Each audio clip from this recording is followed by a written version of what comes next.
And we are back in Matsuzaki on the Izu Peninsula. We are receiving a server error. I don't know what it means, but I just checked and we are live apparently. So we're just going to continue this broadcast of the start of Izu Trail Journey, the traditional classic end of year race here in Japan. It's a points race in the Asia Trailmaster Championship since 2016. So we've been here almost every year except in the 2 Corona years.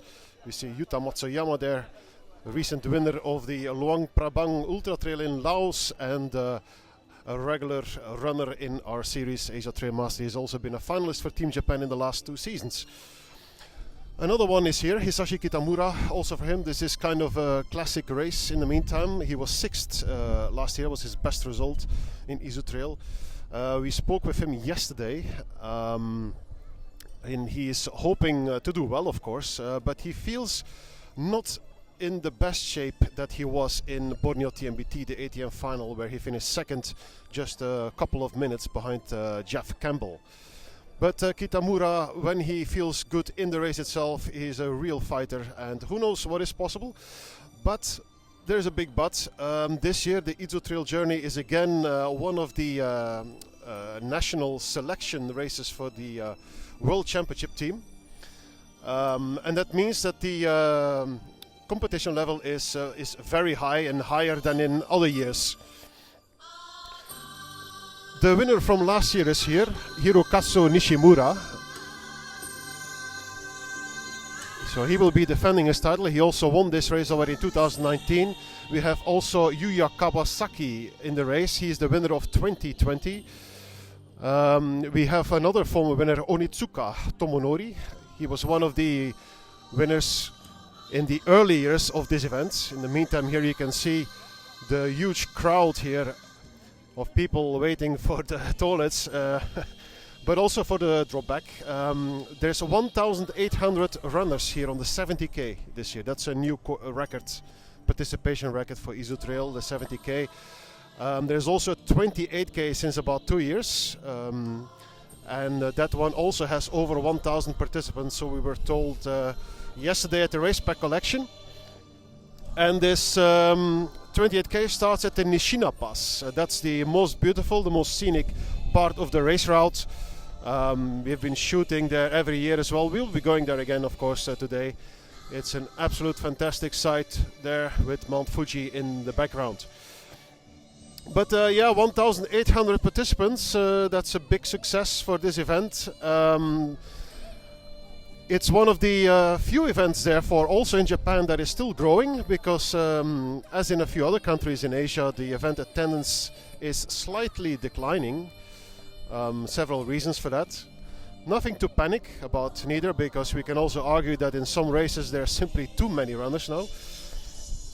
But here, 1,800 runners is not going to be a big issue, because the first 30k are quite runnable and mostly run on forest paths, not so much single trail.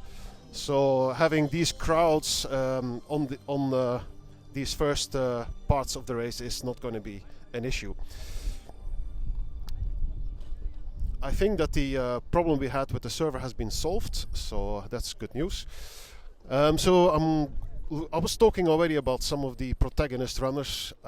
We also have in the female category, we have one of the world's best performing athletes of the year, Xiang Fujiao from China. And that's a bit of a surprise. Even the organizer, Mr. Tatsuo Chiba, was surprised. Apparently he received a call from Xiang Fujiao herself a couple of weeks ago, so not a long time ago. And apparently she was very keen to run this race. It was not on her original program, but here she is, Xiang Fujiao. And she is, of course, going to be the woman to beat. And let's see how she fares also against some of the men. Hisashi Kitamura, for example, was also saying that she could be his target. I'm trying to make my way here to the front in the meantime. It's a bit narrow here. Also, the start location has changed compared to the early years. And this year's edition is going to be characterized by wind. It's not very cold. There's definitely no snow. Here we have Yuta Matsuyama. And we have Hisashi as well. Good morning, guys. Hisashi, Yuta Matsuyama, how are you feeling this morning? Very cold. Very cold, Hisashi. I think it has been colder here before, no? Yeah. As usual, every year is cold, but yeah. About 2 weeks ago, you broke your marathon personal best, right? Yeah. 229. 229. So that means you're in very good shape still, even though yesterday you said that for today, top 10 would be a success. I'll try, but this year's representative race for the World Championship, so quite many good runners, so I do my best. I can see you're very cold. I'll let you warm up. Yeah. Good luck, guys. So that was a brief word from Hisashi, who's struggling a bit with cold, even though it definitely has been colder here before in this at this starting line. Let's walk a bit across. I think there's still a few minutes.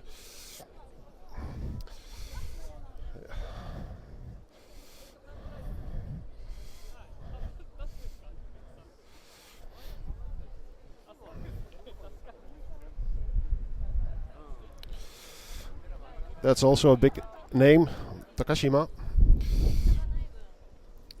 Alright, we managed to get to the front. Sorry about that. I'm on my own here today, so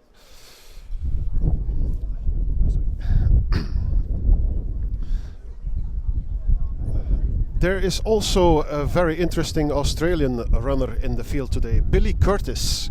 He's a young talent, and he's on the start list of the 70k, and I might be mistaken, but I believe that will be his longest race so far. Billy Curtis, so let's see how he fares. He's been excellent as a youngster on the short distance trails. I'm talking 20 to 50k. 50k, of course, already a bit medium.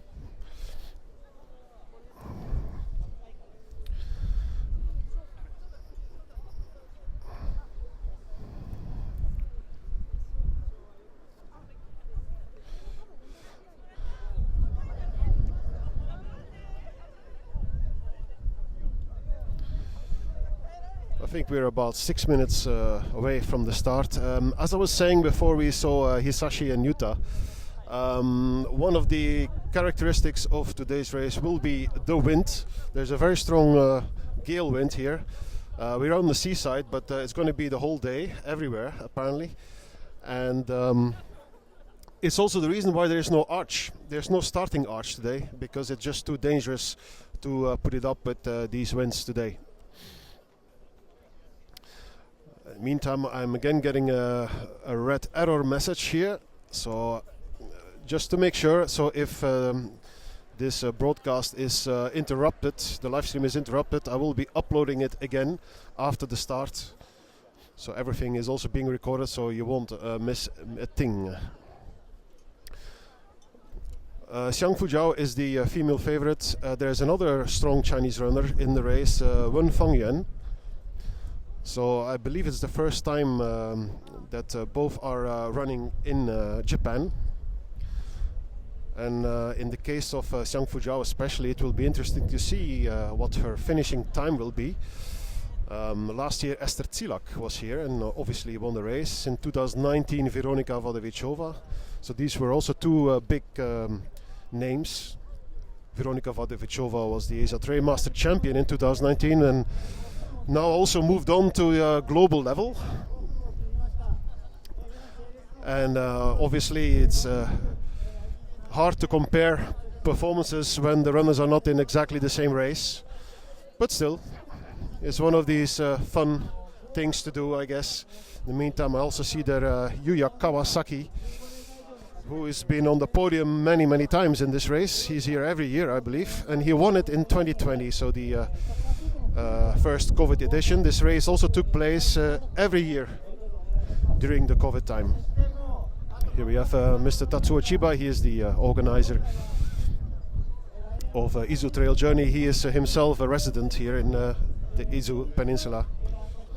So we run from this place, Matsuzaki, on the seaside, via the Nishina Pass towards an onsen town, hot spring town called Shuzenji, which is about 1 hour, 45 minutes maybe away from a bigger town called Mishima, and Mishima is the gateway to the bigger cities to the northwest, Yokohama, and of course Tokyo. So there is a bit of logistics involved in getting to this race always, but it is manageable. The train service works. There's shuttle buses from the hotels, from Mishima to here early in the morning. Everything well organized.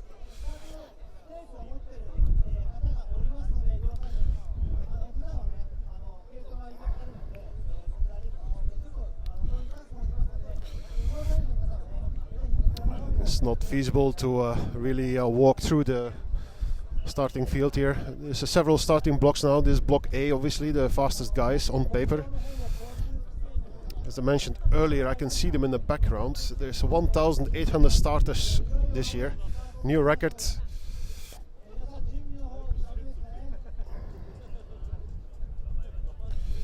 And this is Nishimura there with the yellow shorts and the grey shirts as the winner last year. And I believe he will also won in 2019.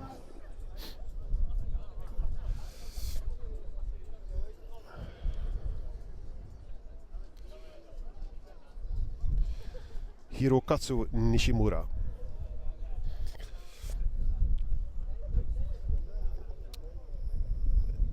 And we must be quite close to the start now, about 2 minutes. I will go to the side. It's still dark.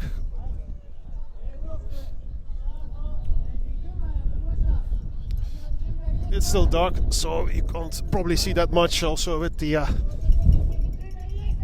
lights. And we're about to have the start here.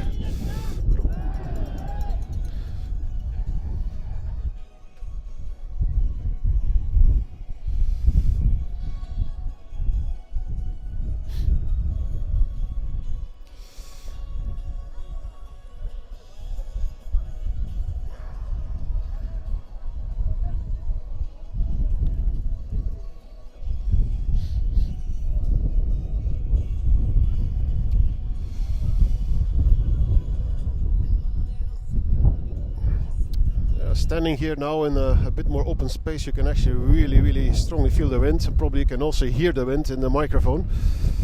So yeah, that's definitely going to be a factor in the second part of the race, when there's a lot of open space as well on the hills leading towards Shuzenji after the Nishina Pass. Before the Nishina Pass there's a bit of forest, so that should be okay.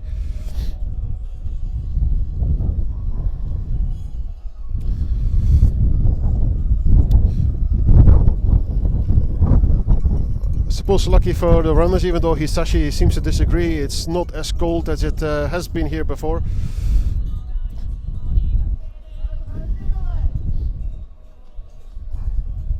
We're waiting for 6 o'clock. Sunrise is in half an hour from now, so it will be lightening up also very quickly. Just not now, which is in a way a bit of a pity, because this place Matsuzaki here, this location, this start location, is actually a very beautiful spot right at the beach, at the coast. And here we go, countdown has started, and here we go. Oh, we're a bit late there with the starting banner.